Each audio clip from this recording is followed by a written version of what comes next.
Well, I'm here with Dustin. How's it going? Yeah, and come to talk a little bit about his business and what he's doing. So, Dustin, why don't you give us a little bit about what you're up to? So, funny enough, actually, like as of a couple days ago, my business is now Wavy Productions LLC. I finally formed an LLC. Sweet. I've been a sole proprietorship for the last, 2 years. It's official. So, yeah. That's awesome.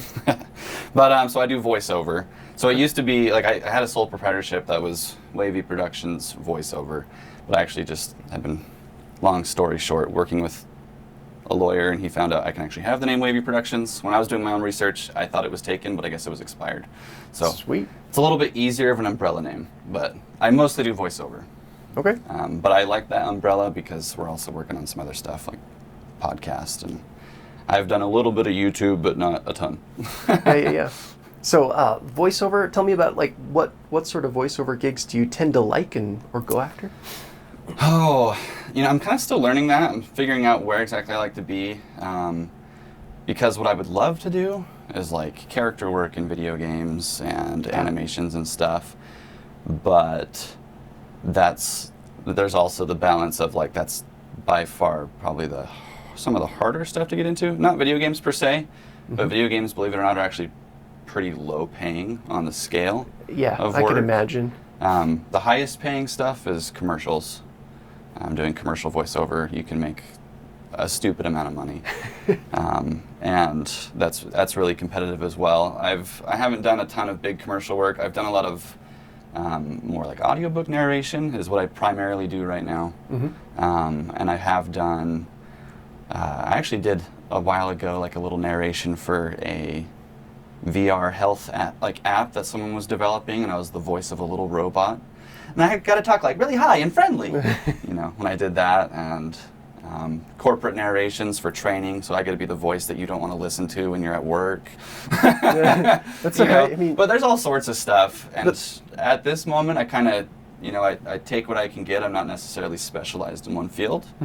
But if they're bringing you into like a place where I work, at least they're trying to make it more interesting. Yeah.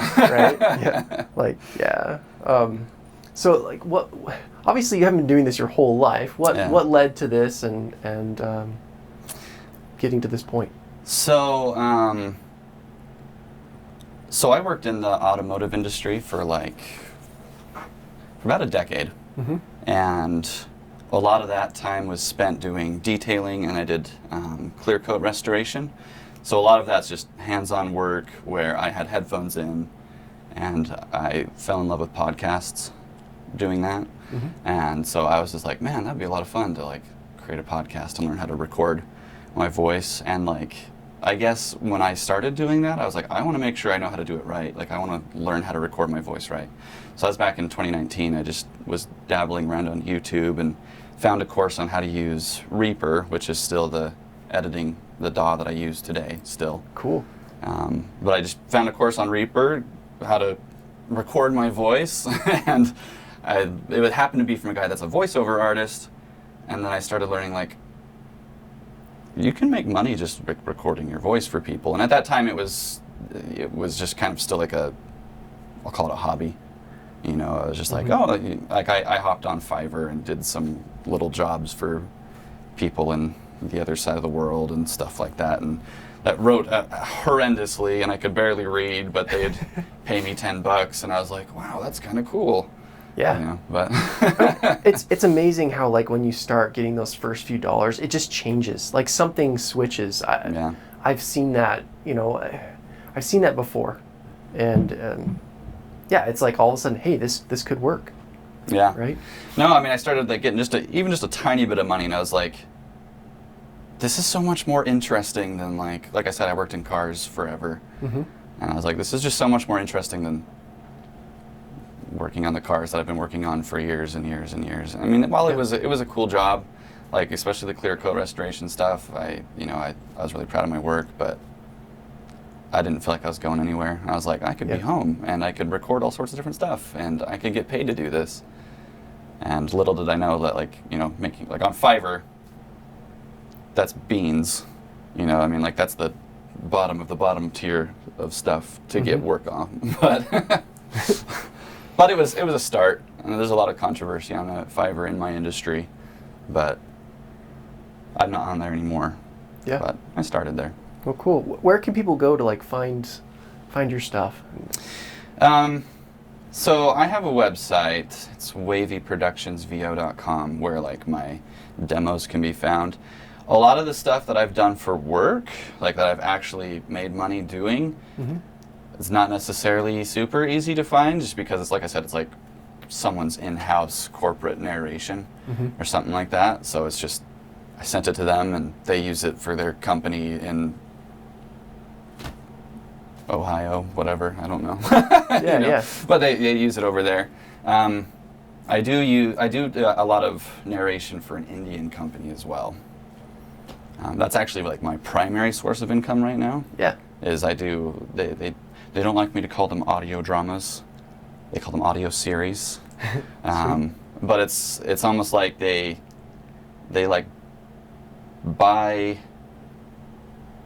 it's almost like a novelized version of anime, but it's not manga.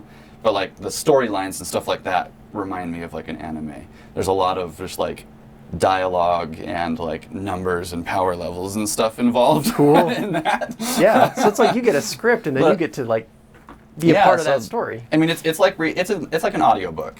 Yeah. I'm narrating all of it. I get to do all the voices and stuff, which is the fun part to me, because they give me a ton of creative freedom with just making up voices. So like, wow. I just some of them are terrible, some of them aren't. But Well, that's cool. I was wondering, like, have you ever done like interplay and stuff like that? It sounds like, you know, if you have to make up the voices, then you have to do the mixing, and you have to get like them interacting and dialoguing. Yeah, so I've had to learn a lot on my own of just how to, like you said, like mastering audio and stuff like that, getting myself familiar with like, you typically call them the ACX standards. So ACX is Audible's standard. So, you know, I learned through the wonderful world of YouTube how to master my own audio, so it's all the levels and everything are to where when you listen to it, the loud parts and the quiet parts are all equalized out, and you're not having to constantly change your volume, and you're not getting your ears blown out and stuff like that. Cool. And it's been fun to learn how to do that. I've always loved audio stuff, and ask anyone that knew me as a kid, I was always the weird kid making all the weird sounds. That's awesome. So. Dang. What about audio books and stuff like that? Have you done? I mean, I'm thinking like I'm a big fan of fantasy. Brandon Sanderson. Oh, see, that'd be awesome, right? That would be sweet. I would love to do. I'd love to do like a real good like fantasy book. Audio books, I have done one.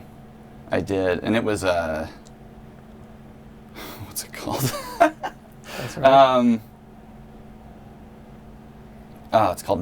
It's called Culture Built My Brand. His name is Mark. Can't remember his last name. Mark and Ted. Okay. Anyway, they're the authors. Excellent adventure. Yeah.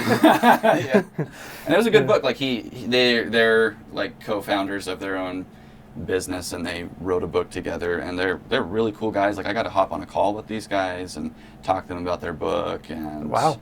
It was really great, and they paid really well. I got to narrate the whole thing. It was a bit of a learning experience for me. I have since gotten better at just my process. Like the finished product still turned out good, but I can produce what I did there in a fraction of the time now. Like that took me so long. Audiobooks are a lot of work. I can imagine. They're a lot of work. I mean, I'm amazed too, because like so I read quite a bit in the evenings with my wife, and when you listen to audiobooks, it's like perfect the whole way through, and it sounds like, you know, they never screw up, they never miss a word or anything like that. There's a lot of screwing up. Yeah, I'm sure, like, right? Because even the voices, like, they're just amazing. They come in and it's like, it's that voice every single time, and it's just, and that awesome. part, that's hard. Like the really like top tier, like fantasy narrators and stuff, like kudos to them. Yeah. I mean, getting the same voice consistently, that's hard. I mean, like, I think a lot of narrators will do the same thing, but like when I create a new character, when I run into a new character and I'm making their voice, I'll snip out a section of that, and just like I have it filed away in a folder with their name. So if I come up to them again in a later chapter, I'm like, can't remember exactly what they sounded like, I can go back, listen, and get it back in my head, like, okay. That's a great way to do it. I like that. Yeah, because like pitch and tone of that voice might be challenging. What about like visualizing those characters, or like almost like archetypes? Do you find you use that at all? Yeah, I do that a lot. I don't know why I have like a few like stereotypes I go to, like everyone does, right? With like the like crony, he's talking like a Boston guy or something like that. He's a punk. Yeah. You get that stereotype, or like the slick mob boss talking all whispery, and there's just like, I find some I default to. And it's really hard to try and do female voices because like I can maybe do one, I'm like, I just gotta try and talk high and not kill my throat. Right, yeah, definitely. Oh, that's awesome. Dang. Well, cool. What about the creative process that goes into this? Like, so they come to you, they give you the script, and you kind of you have a lot of creative freedom. Like, what does that mean? You get to kind of like... Yeah, it depends on the project. Sorry. No, but like pick the characters and kind of like, do you like read through it first and then figure out like, okay, this person's going to be like this, or you just kind of read it and then they just kind of naturally happen?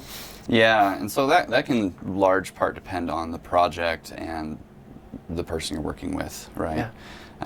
And that's a big part of why I'm happy I'm full-time now, is because I have a lot of flexibility to be able to, if people want to come talk to me, I can now. Yeah. Because like I used to work a full-time job on top of trying to do this, and so like people don't want to hop on a call with you at 8 o'clock at night, Right.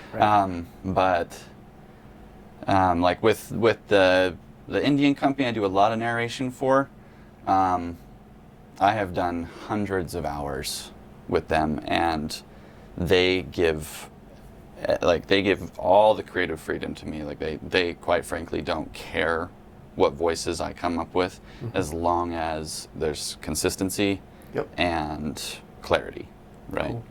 Like I've gotten in trouble for trying to do too heavy of an accent sometimes, and getting like, what was the word I just got in trouble for yesterday? I can't remember, but I tried to, it had an R in it, and I was like, did like a oi kind of sound. They're like, no.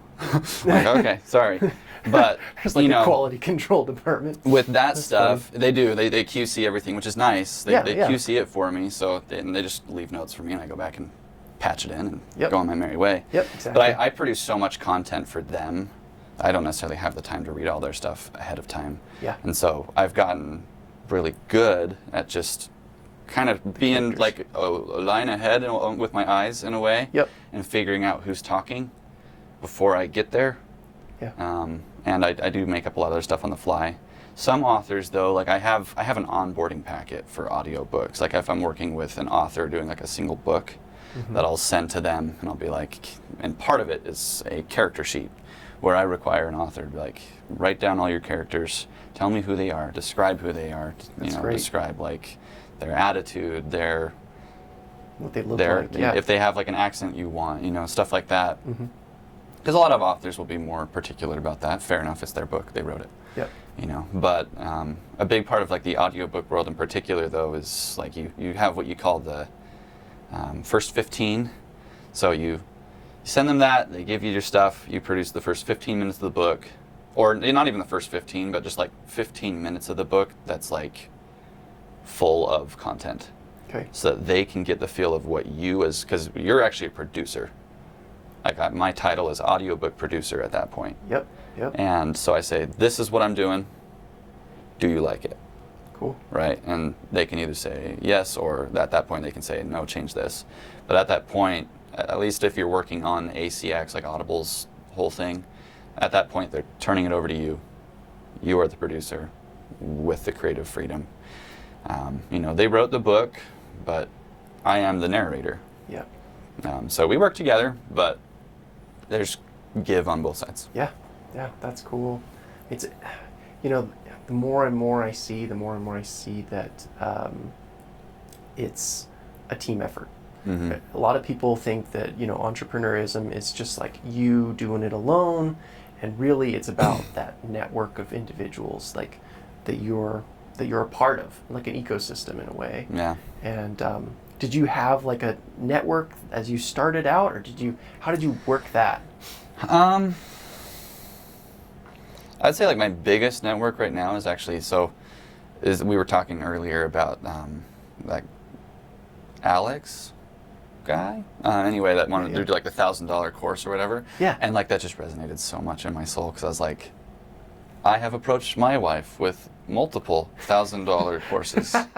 Yes. But yes. they have brought me value, because I did one like a coaching course where like I worked with professional coaches. Yep. I had demos created, and that cost me a few $1,000s, and I have a very supportive wife. Yeah. That was like, makes a huge difference. That trusts me, and she says like, if you think that's going to do something for you, do it. But she makes sure that it is doing something, and she makes sure that it's paid for. That I'm not just throwing money away. But my biggest thing right now probably is I have a marketing course that also cost a good chunk of money. Mm-hmm. But this guy is really awesome, and he runs like a really great community called VO Pro. And like we have, like on Monday, it's kind of almost like Discord. It feels like a Discord server, but it's not on Discord. It's on a platform called Circle. Okay. And so we have like different channels and stuff in there where like he has like Monday goals, so everyone will like hop in there and like say like what their goals are for this week. Wednesdays he has a thing where it's like, hey, what struggles are you running into? And Fridays he has share your wins and stuff like that. That's great to be a part of that. Yeah, he has that, and he also has a YouTube channel where he shares great information and stuff. But it's fun to be able to just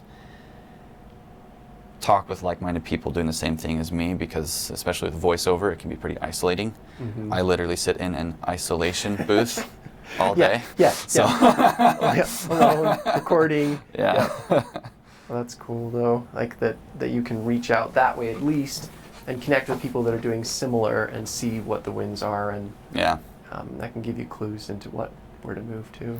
And it's funny, but quite frankly, it can be validating sometimes to see others struggle. It's like it's not just me. Like I'm not the only one that, quite frankly, didn't hear from any clients this week. Yep. July was the slowest month I've had, and I've been full time since last October, and this July was the slowest month I've ever had, and it was just like that was the first time where I really felt like, what am I doing? Yeah. Like, am I doing something wrong? Am I failing? Like, am I about to go under? Do I need to go find a job? Right. You know? Yeah. Well, I've heard Elon Musk. I've heard him say, and he was paraphrasing from a friend. So take it as it is. But he was saying that, starting a business is like chewing glass and staring into the abyss. I don't think it has to be that way for everyone, but it's pretty scary though. It's scary, and it can be a very painful experience, but you learn and you grow so much as an individual, because the ceiling's the limit. It's not you go in, you do your 9 to 5. It's whatever you do. Yeah, well, it's definitely been like one thing for me that I've had to. It's actually happened naturally as I've come to have to rely on my own income now, where I've had to get more. I don't want to say like structured or strict, but like you said, like I used to be able to just go into my job and I knew I was going to make money, and some days I didn't put in a lot of effort, some days I did. Right. But now it's like, I don't put in effort, I don't make money. Right. Yeah. So that's the beauty of it though too. It's like, because you're not limited either. So if you have the ability to grow that potential and to bring people in and to make money off of their time and to do all of that. So what is your dream outcome? You mentioned a little bit about it, but my dream outcome, a huge part of why I love what I do is because I do have, okay. So you always hear like people like in the like entrepreneur and business owner world of like, oh, you get to set your own schedule and you get to do whatever you want. Right.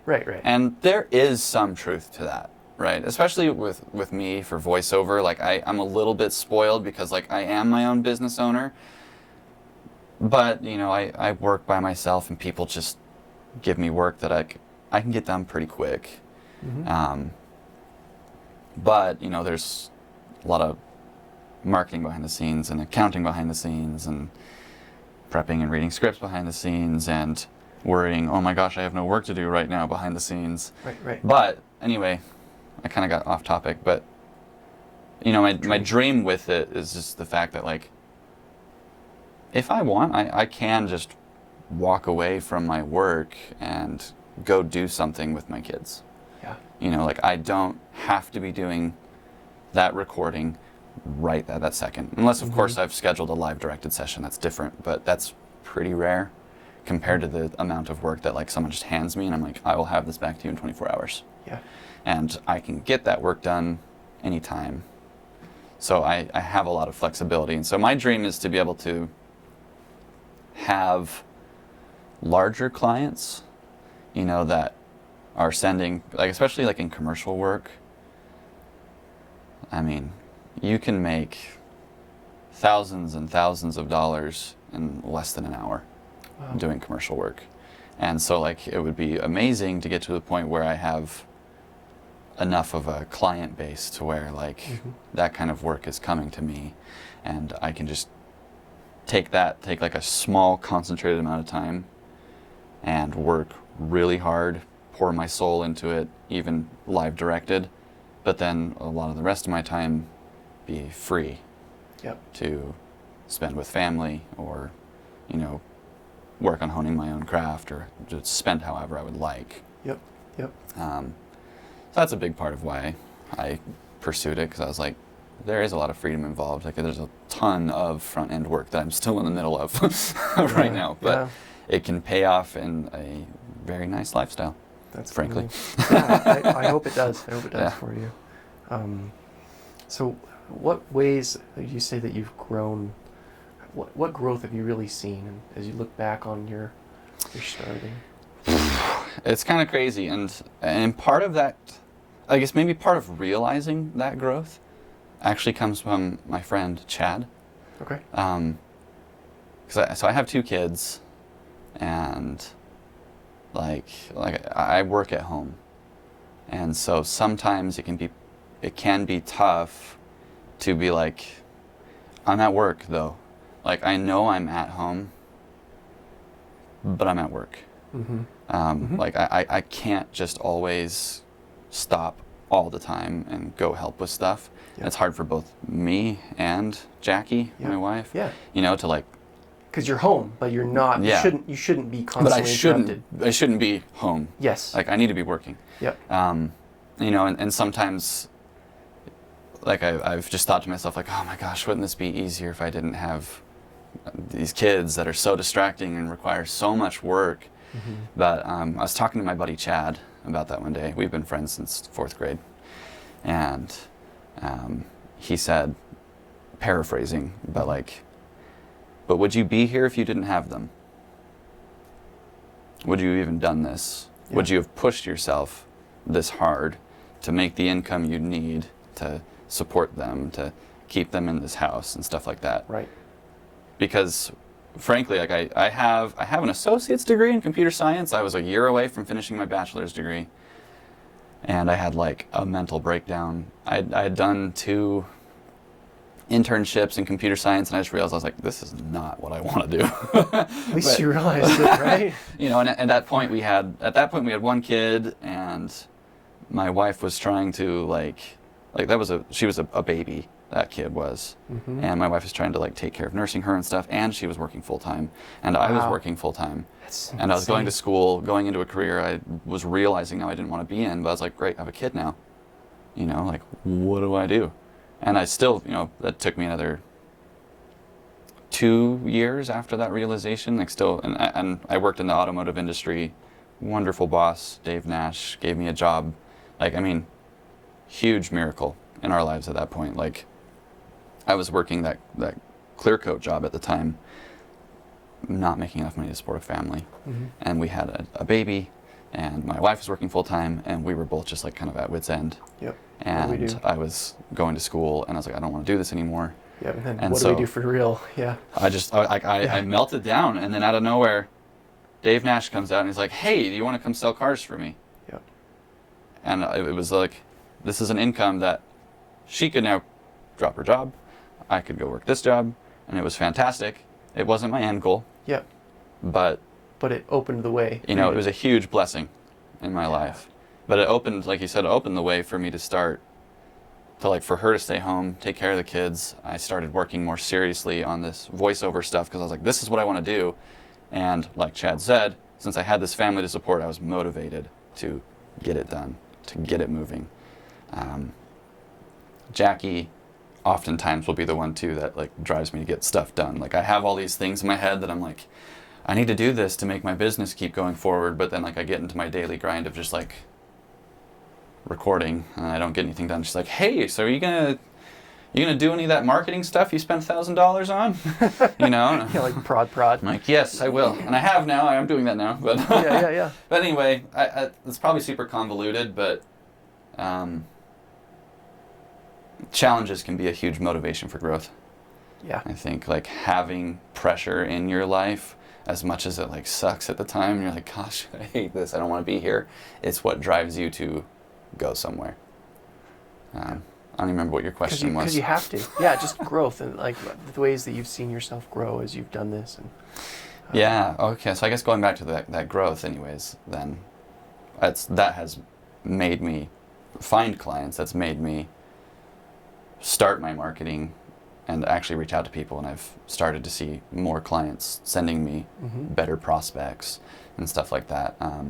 But that's all come from having something to motivate me, something to prod me a bit. Yeah. I don't know if I should say this, but I'm naturally kind of a lazy person. Well, I like to say efficient, right? I'm an efficient person. Yeah. So having something prod me. Yeah. It's and you know, I've realized that I need that. Yep. Yeah, I have a good friend, and he started his own business. He did journalism, and then he went and did. He just decided that he wasn't making enough money in journalism. He had a lot of kids and just a lot of family requirements, and he took a leap of faith, and he said, "I'm going to go to internet marketing." And he just leapt, and he was the sole income for the family, and like it had to work, and he was pulling like 80, 90, 100-hour weeks, and you know, and it didn't fail, and now he's doing really, really well. But it was because, you know, his back was, you know, against the wall. It had to work, and he just got in there and worked. Versus like, you know, someone who's like doesn't need it to work so bad. They're working their job and they're like, well, just kind of, yeah. You know, there's a big difference in mindset. Yeah. And so that's cool. Well, that's great. It's great to be able to sit with you, Dustin, and to talk a little bit about, maybe you mentioned again, Wavy Productions. Wavy Productions. Wavy Productions LLC now. So wavyproductions.com? Wavyproductionsvo.com. Someone else owns wavyproductions.com. Of course, they would. I put myself on the list for that domain, though, when it becomes available. All right, awesome. Well, it's good to be able to meet with you, and wish you the very best. Thank you.